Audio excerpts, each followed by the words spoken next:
আমরা ভীষণ রকম আনন্দিত যে এরকম একটা আয়োজন হচ্ছে। একেবারে ভিন্ন ধর্মী, ভিন্ন ভাবনার একটি আয়োজন। আর একজন ব্যান্ড মিউজিশিয়ান হিসেবে নিঃসন্দেহে এটা আমাদের জন্য আহ, আরেক ধরনের এক্সাইটমেন্টের জায়গা, আরেক ধরনের আনন্দের জায়গা।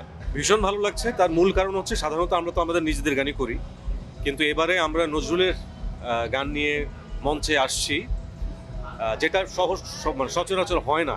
আমরা সাধারণত এরকম আয়োজন, এই ধরনের ভাবনা নিয়ে কাজ আমাদের কম হয়। তো সেই জায়গা থেকে একজন ব্যান্ড মিউজিশিয়ান হিসেবে এবং আমি ভীষণভাবে নজরুল ভক্ত একজন মানুষ, রবীন্দ্রনাথ নজরুল ভক্ত একজন মানুষ, সেই জায়গা থেকে আমার জন্য এবং আমাদের জন্য ভীষণ রকম আনন্দের এবং রোমাঞ্চকর একটি ব্যাপার নিঃসন্দেহে। আমি মনে করি এই ধরনের আয়োজন আরও বেশি করে হওয়া উচিত। আমি সংস্কৃতি মন্ত্রণালয়কে ধন্যবাদ জানাই এরকম একটি ভাবনা নিয়ে সামনে আসবার জন্য।